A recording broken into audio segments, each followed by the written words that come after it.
જીકાસ પોર્ટલને લઈ કોંગ્રેસ ધારાસભ્ય કિરીટ પટેલનો ગંભીર આરોપ। ખાનગી યુનિવર્સિટીઓને ફાયદો કરાવવા જીકાસમાં સમાવેશ નથી કરાયો તે પ્રકારની વાત કિરીટ પટેલે કરી છે। વધુમાં તેઓએ કહ્યું કે માત્ર સરકારી ગ્રાન્ટેડ યુનિવર્સિટીનો જ જીકાસમાં સમાવેશ કરાયો છે।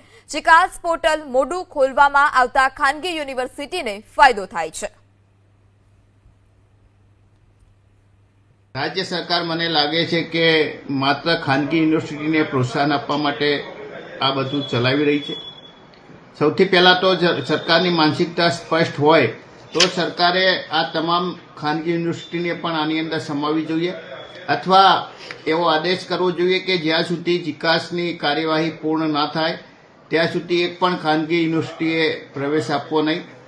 બીજું કે ઘણી બધી કોલેજોની સૈદ્ધાંતિક મંજૂરી મળી નથી એ બાને હેમચંદ્રાચાર્ય સહિત ઘણી બધી યુનિવર્સિટીઓ આવી કોલેજોને પ્રવેશથી વંચિત રાખે છે।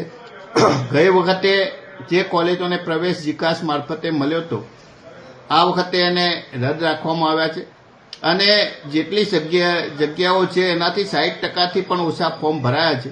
એટલે વિદ્યાર્થીઓ હેરાન પરેશાન થાય છે। સરકારે આ બાબતે તાત્કાલિક કાર્યવાહી કરવી જોઈએ। મેં અગાઉ પણ કહ્યું હતું કે આ જીકાસ એ વિદ્યાર્થીઓનો રકાસ કરવા માટેનું એક આ તંત્ર છે, એને તાત્કાલિક દૂર કરવું જોઈએ અથવા એની જે ખામીઓ છે એ સુધારવી જોઈએ।